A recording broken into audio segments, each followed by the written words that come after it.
Don't let the heat of the moment catch you off guard. Northwest Fire District Public Education Team offers a range of programs including fire and life safety community education, fire extinguisher training, car seat inspections, babysitting programs, senior safety talks, engine demonstrations, and station tours.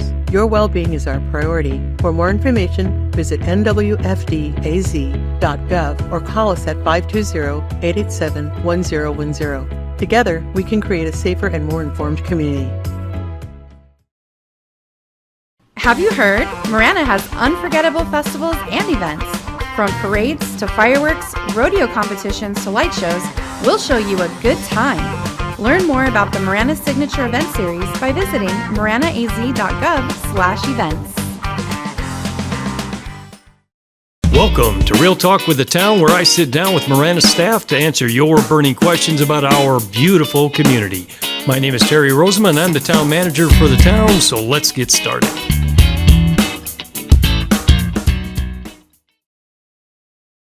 Welcome, everybody, to another episode of Real Talk with the Town. My name is Terry, and I am your host, and today I'm joined in the studio by Diahn, one of our traffic engineers.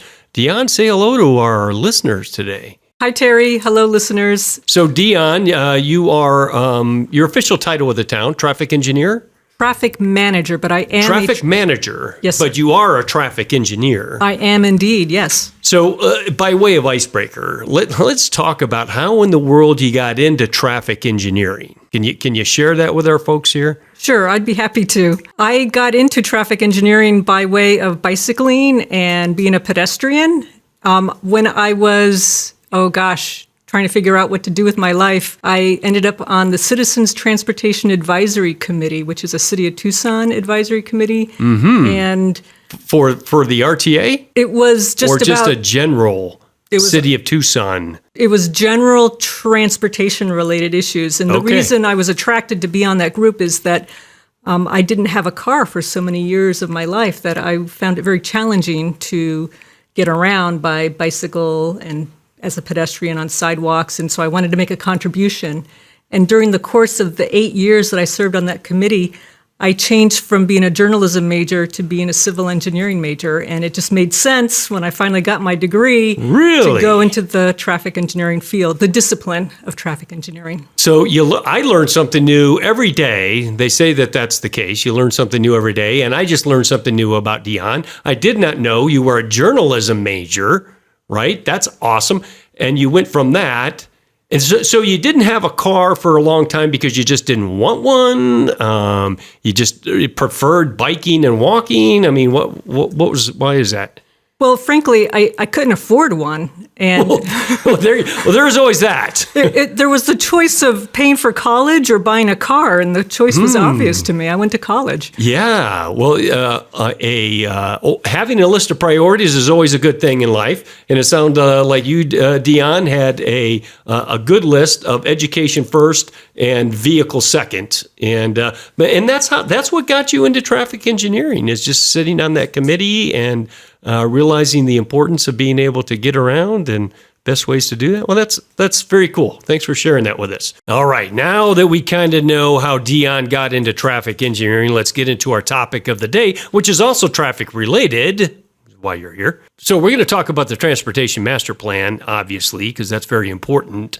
But I want to ask a question here that came in. It's come through a number of different channels and through a number of different people about why isn't Marana thinking big picture when it comes to transportation, right? Why aren't you thinking ahead? Why aren't you planning ahead? Why aren't you putting some of these facilities in place before they're needed, right? So what do you say to that? How do you respond to that, Diahn? And it specifically has come in a lot related to interchanges, and Tangerine I-10 being one of them right now, Marana and I-10 being another one, and Cortero and I-10 being probably the third. Maybe not necessarily in that order, but what do you say to people who think Marana just isn't thinking about these things? I would say that we are thinking about these things. We think about them a lot. It's just a really hard problem. I-10 is like Marana's main street, but yet we don't own it. It's an ADOT facility, Arizona Department of Transportation facility, and the railroad, which parallels Interstate 10, is entirely owned by a different entity altogether. And between the two of them, they do create some serious bottlenecks. And I feel for the citizens who are frustrated because getting through those interchanges and crossing the railroad is such a challenge. The solution is to think really, really big, and we're doing that. We're thinking about a Cortero reconstruction of the traffic interchange, and we're applying for some railroad crossing elimination funds. Okay, but people would respond to that and say, well, why didn't you think of that 20 years ago? The town did think about that, and that's why we have what I call the abutment lanes. There's a very interesting treatment at Cortero Road, and we're going to replicate that treatment. We've been so happy with it. We're going to replicate that treatment at Tangerine and at Marana TI, and that buys us time. It's not the ultimate solution. It buys us time, and it buys us time in order to get through the whole programming process that it takes to do a major reconstruction of a traffic interchange. Okay, but what's the big deal? I mean, just build it right the first time. Why go through these abutment lanes and interim solutions? Why not just build it out like Twin Peaks? Why not just build it out like Ina Road right away? Like when it was originally built in what? Yeah, like right now. Why don't we just get on it right now and start building Tangerine as a grade separated interchange right now? Why are we even messing with an interim solution, if you will? It comes down to money. It comes down to money because we're talking. Now we're getting at the heart of the matter, Diahn. Yes. Money, money, money, money, money. Yeah, I want to say $200 million to rebuild a TI. $200 million in that range. Don't quote me on that. Yeah, no, I think you're spot on there. So you're hitting here on probably one of the major factors is financing and funding to be able to build multiple interchanges. And right now, there's 4 of them that we hope to build in the near future. So each one of those costing anywhere, depending on the complexity of it. Cortero probably being the most complex, you would say? I would say, yes. Yeah. In the $200 million range, and the other one's perhaps a little bit less, but still, you're talking, you add all those up and you're fast approaching $1 billion, something the town doesn't have in their back pocket, right? I mean, your budget, do you have $1 billion in your budget, Diahn? I do not. You do not. All right. So we've hit on one of the key elements here, which is funding. But I mean, for people to say, why haven't you been thinking about and planning about Tangerine? We're starting on it now, but what leads up to that? Well, you mentioned Tangerine, and that's where I have firsthand experience in, and it seemed like it was, 3 years ago, maybe more, when we were working with a developer and they came up with their traffic impact analysis for the Crossroads development. And it was in that process that we identified the interim improvements that we would build. And then there's just the slow process of moving forward with these concepts. The developer, rightly so, indicated that they didn't feel it was appropriate for the developer to make these improvements on this interstate facility. They don't have the relationships that a municipality has with the Arizona Department of Transportation. So those improvements were incorporated into the Tangerine Road widening project. Mm-hmm. And necessarily it got put on the tail end. So it just, practically speaking, takes years to implement concepts. It starts out as an idea, it turns into a plan, the plan has to get funded, and then it needs to get built. And all of that just necessarily takes time. Design alone takes what for a major roadway, like something like that? 18 months, easy? Yeah, a year and a half just to design it. And then probably another 18 months to 2 years to build it? That sounds like a good estimate to me. Well, I'm getting good at this, Diahn. Well, I'm not, but I could if you help me. All right, so we're talking about time, process, funding, and probably timing as well, I would think. And help me out with this. I'm just, as you were talking, I'm thinking about this. You want to build these facilities and try and time them with development as it comes, right? You don't want to build it too far in advance because then you got a facility that's aging, that's not being utilized. So you want to kind of line up the facility that you need with when you actually need it. That's the art. That's the art. Yeah. Yeah, not an exact science. I like that. It's an art. And, I think a lot of people laughed at the town of Marana when we built, for example, Tangerine Farms Road, 4-lane divided, that went all the way up to Moore. And they kind of laughed at that because there just weren't there wasn't much up there. And it wasn't very highly used. But now people are thinking, wow, we got this great 4-lane road and it's awesome. But we built that well in advance. Trying to do an interchange, obviously a lot more. So I hope that kind of answers this question for folks about why this takes so much time. And the fact is, we're doing a master plan as part of that. And we've been working on this for a little while. How long have we been working on that? Gee, Terry, I think it's been about a year and a half. Yeah. I was going to say close to 2 years, but a year and a half, okay. So 18 months we've been working on the Transportation Master Plan. Diahn, can you share with our listeners a little bit about what that process is like and why we did that? The town of Marana had their first master transportation plan conducted in 2001. So it was time to step back and look and see where we want to go with our transportation improvements. The 2001 product served us well for many years, but it was time to reevaluate that and to see where we want to go in the future.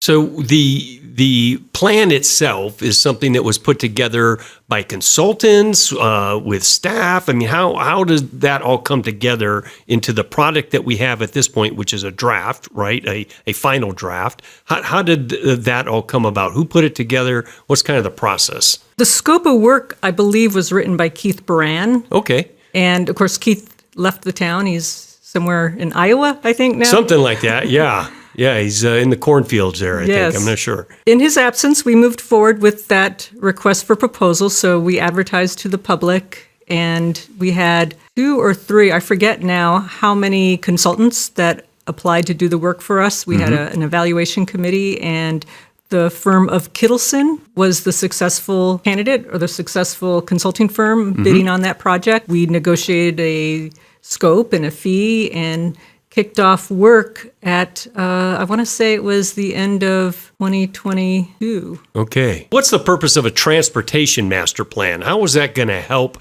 the town, and how is that going to help the residents? We built a lot from already existing work, which includes the 2040 general plan. There's a lot of circulation elements in there, and we didn't want to throw those out because those are important ideas and concepts and circulation elements. So building from that, we established a horizon of 2055 as our ultimate horizon year, and there was 3 periods, short-term, mid-term, and long-term, with the long-term ending at 2055, but the short-term being 2024 through 2030, medium-term 2031 to 2040, and the long-term 2041 to 2055. The reason we went so far out is that it aligns with the PEMA Association of Governments and their transportation modeling, and there was a component where we modeled transportation improvements and how well those transportation improvements serve the Marana needs for circulation. So we wanted to jibe with the existing data that was out there and the existing model that was out there.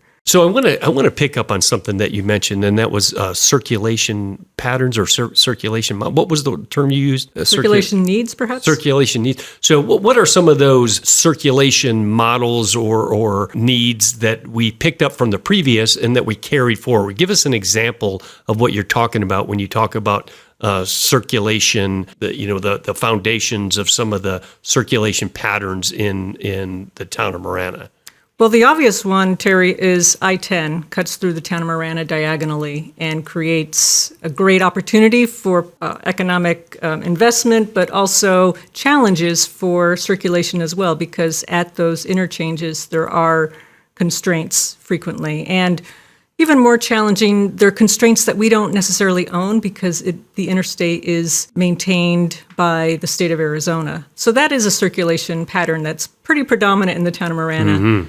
But the circulation needs are really established by our growth patterns. And so that's why we relied a lot upon the existing plans that have come in for growth in the area, and then the need for transportation between jobs and homes largely created the circulation needs. Okay.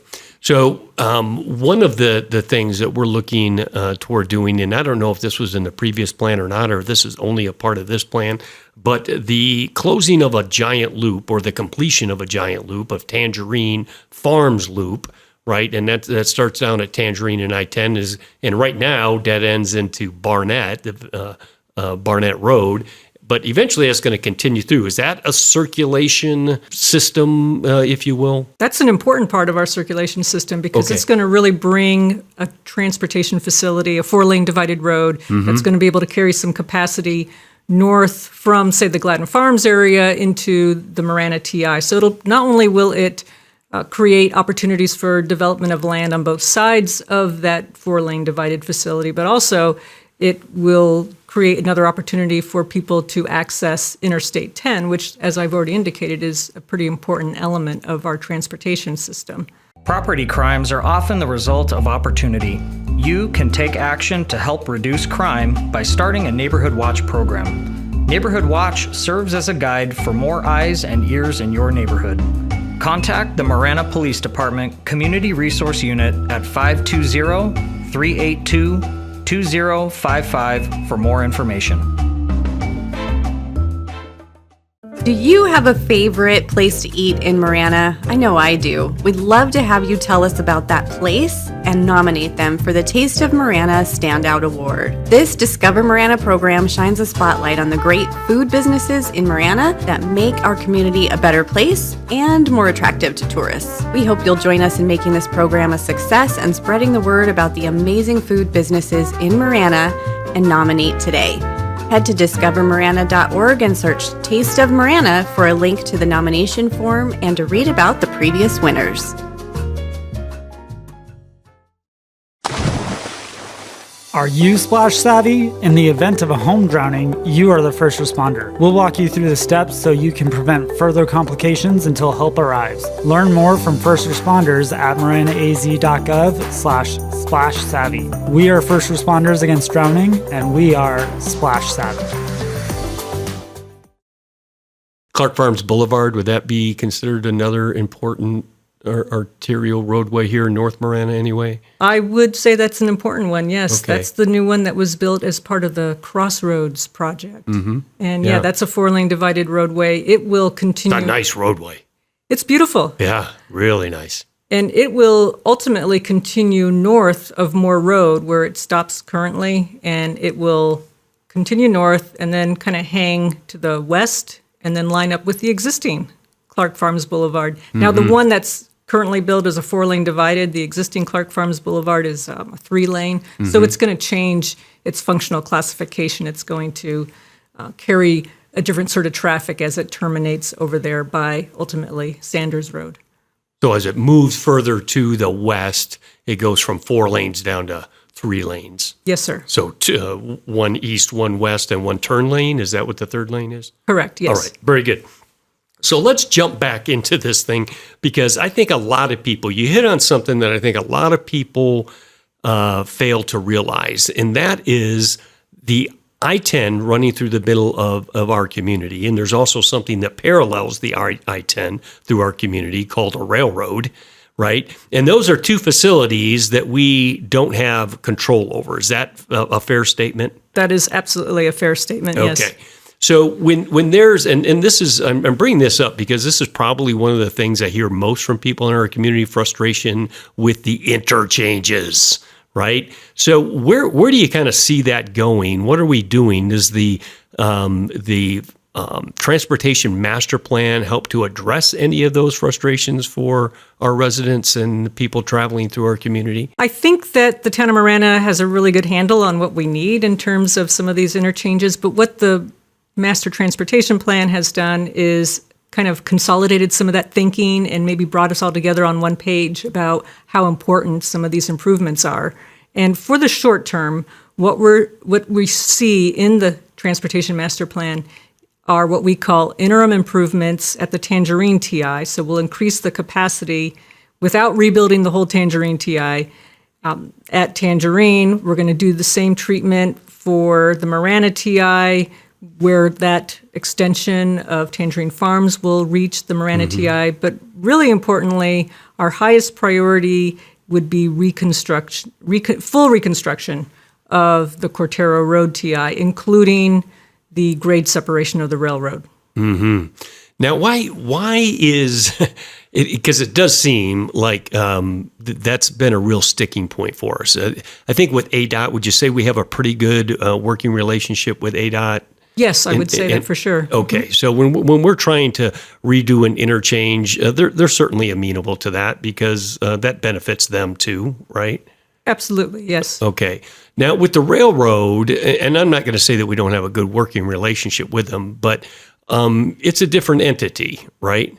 How describe some of the obstacles, if you will, some of the hurdles that we have to go through in order to get, for example, right now at Tangerine, we're trying to widen that. Talk a little bit about some of the hurdles we're having to get over in order to get it widened, not just on the east side of the railroad and on the west side of the railroad, but at the tracks itself. Yeah, it certainly is a challenge, and I'm concerned because we have been moving forward on the widening of Tangerine Road and doing a great job on that. But what has been lagging behind is getting the approvals that we need from the railroad, because the railroad, they have right-of-way, and the railroad crossing belongs to them. So we may end up in a situation where the road is widened, Tangerine Road is widened everywhere but at that railroad crossing, because they've got tracks, they've got signaling equipment, they have a lot of authority, and they apparently have a need for extending additional sidings, they call it, across Tangerine Road. So all of that takes time to plan and design and get approved. And there's, just because, government takes a long time to do things, the railroad, not technically a government, but takes a long time to get these things pushed through their system and approved by the right people. A lot of things still need to be worked out about that. So it's hard because they don't have a really much of a local presence, so we don't have the same kind of relationship that we do with ADOT, where we are able to know these people, attend the same professional society meetings, get to know people, and have a relationship. But with the railroad, I think they're out of Omaha or somewhere far away, and we don't even know necessarily the names of people that we can reach out to talk to, and that makes it hard. That makes it hard to get these things done in a timely fashion. Well, you hit on a couple of things there, and one is, government can be notoriously slow, and we try to buck that, and we try to get things done and streamline things and get them done as quickly as possible. But because government has policies and procedures and all of these things that you have to go through, it does become cumbersome. With the railroad, however, you hit on it, and they're not even a government entity in the sense that they're a state government entity or a local government entity or even a federal government entity. They don't report to anyone. They're just kind of their own thing, right? And so is it safe to say they kind of move at whatever pace they feel comfortable with? Is that safe to say? It sure seems like that from my perspective. It's hard to get them to move very quickly on things that are priorities for the town. So do you foresee, could we end up in a situation where we have the road widened and we have the interchange expanded underneath and additional lanes added there to create capacity, but we'll have a pinch point right at the railroad? Could we end up in a situation like that where... I believe that's a very strong reality, and I think that in a good scenario, the railroad crossing would lag about a year behind the widening of Tangerine Road. Wow. So I can foresee that creating some frustration for people and people wondering, whose head do we ask for on the silver platter? But we want to make sure that we're clear. It's not Diahn whose head we're looking for, and it's not Vic here in the studio, and it's not me. It's not any of the three of us, and it's not anybody from the town or even ADOT. It's a railroad thing, and we're doing. Would you say we're trying hard, doing the best we can to try and get these things across the finish line, so to speak? Absolutely. And it's not a problem unique to Marana. It's kind of a problem that the whole region recognizes, that whenever you're dealing with the railroad, it's going to be complicated. Yeah. And I'm not here to bag on the railroad. I hope it's not coming across that way. It's just one of those things that you have to deal with, and it can be frustrating, challenging. And I hope we don't end up in that situation where it's a whole year. I'm hoping they'll be able to come to the table and work through some of these things with us. But so that's one of those things. And let's talk a little bit about what the master transportation plan is going to address. Are there big projects on the horizon within the plan that people would be interested in? If you can kind of highlight maybe the top 2 or 3 or 5 or whatever you think are going to be really big and significant elements for improving circulation of traffic in our town. The big projects, Terry, are ones that really, initial ones, the big initial projects are ones that we knew about already anyway and have been incorporated into the Transportation Master Plan. And that includes the widening of Tangerine Road to a 4-lane divided cross-section. It includes And that's from the I-10 up to Dove Mountain?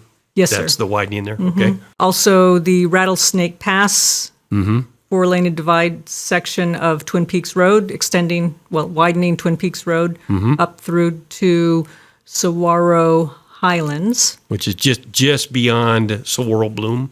Yes, sir. Yeah, great. Yeah, okay. And those are projects that are underway right now, right? They are, yes. Yeah. That's exciting. That is. Another one that's already in the works is Silverbell Road, Ina to Sunset Road. That's one of the PAG RTA projects. And also Thornydale Road. There's a big need for Thornydale Road all the way from Cortero to Moore Road to be widened. And that is partly through Pima County, so that's not something that we're going to be taking on by ourselves, but we do have a portion of it towards the north end. Some of the projects that are kind of a little bit more new would include widening Linda Vista Boulevard from Twin Peaks to Thornydale Road. That whole area that's east of Twin Peaks, there's not a lot of roadways there. So there's a lot of circulation needs, but not a lot of places to put roads. So that's going to be a challenging area, in part because it's also in Pima County, a lot of it. Well, also in the PAG, if it comes to be something the town's been looking at for the RTA is widening Ina Road from I-10 to Camino de la Tierra. That's been incorporated in the plan. That would help if we had that right now, wouldn't it?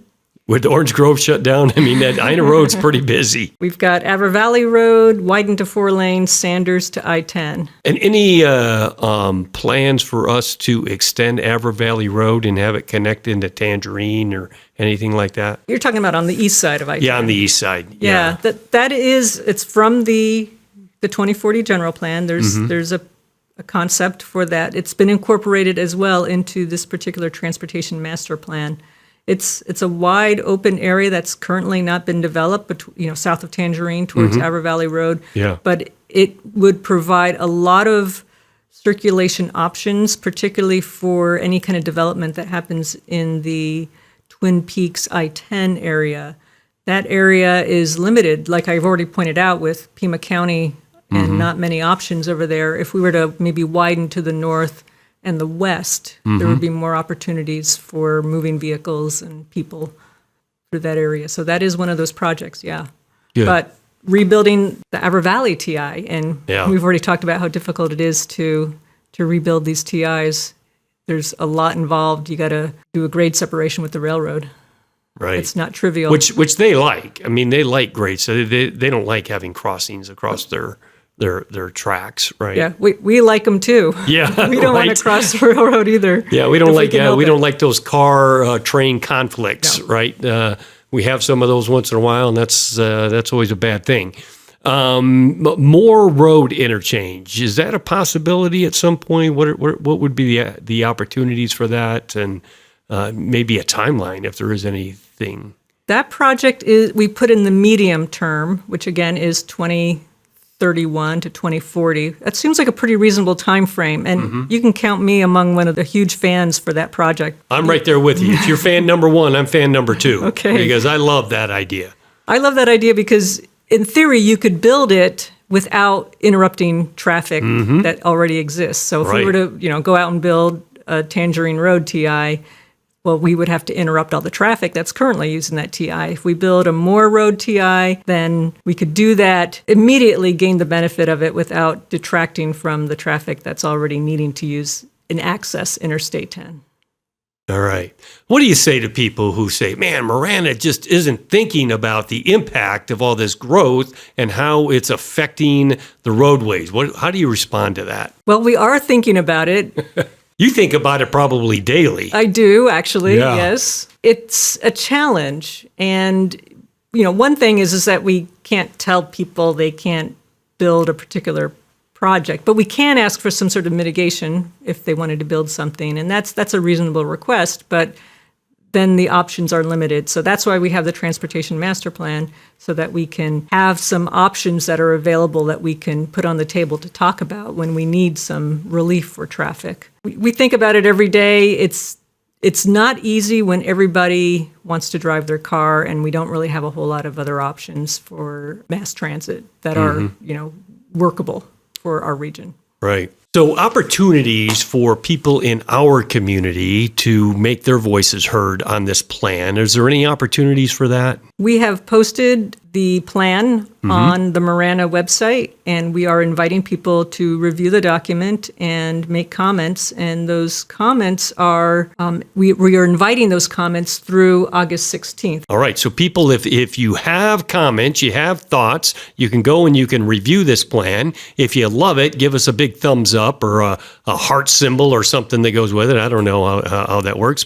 And if you have additional comments, things that you think maybe aren't included that should be included, make sure that you add those things as well. We'll be taking this to the council here pretty soon as well, right? Yes, the first Tuesday in September. First Tuesday in September, we're going to take all of the comments, the final draft, take it to the council for them to adopt. Yes, sir. All right. Anything else you think is important for our listeners to hear today, Diahn?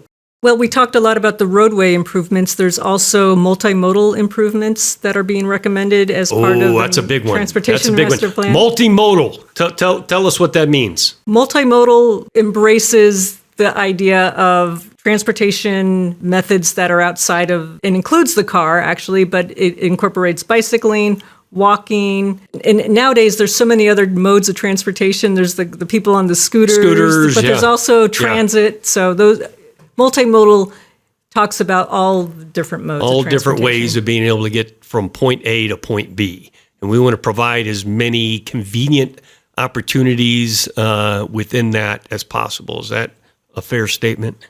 Yes. All right. Very good. So all the Transportation Master Plan talks about bike lanes and bike paths and walking paths and transit and widening of roadways and adding roadways and all of those things. It encompasses all of that. It does. And we have an appendix that talks about typologies. And this is kind of a new planner kind of term. And it is intended to provide some flexibility for incorporating these treatments that you're talking about, bike lanes. When I grew up with traffic engineering, all we asked for were bike lanes back in the day. And we were happy when we got bike lanes. And Marana's been doing a great job whenever they build roads to include bike lanes. But nowadays, the demand is for separated facilities, which includes shared use paths. But there's also treatments like buffered bike lanes. And that's a safety thing, right? Having a buffered bike lane or a separated shared use path, is that primarily for safety, or what's the? I would say it's primarily for comfort. People don't feel real comfortable being right next to travel lanes with cars. I don't. It's not necessarily unsafe, however. Yeah. And there are some safety considerations to think about when you have a separated facility, because turning vehicles need to be able to see the path users. Okay. And that's that can be accommodated in different ways, but it's an additional challenge that you don't necessarily have with bike lanes. I hadn't thought about that, but I have thought about, because I have ridden my bike, on the roadway, and I always am nervous because I'm thinking there's this person driving behind me who's on their phone and not paying attention, and they're going to veer off the road and they're going to run right into the back of me, right? So I'm always looking back behind me to see who's behind me. But I like the buffered. I like the separated. But as you said, it creates some additional challenges as well. It does, yes. Very good. Any additional comments, thoughts, remarks in closing, Diahn? On the website, we have the chapters separated. So for convenience, if you don't want to read the whole document, you can just focus on the chapter that is of interest to you and then submit your comments. Very good.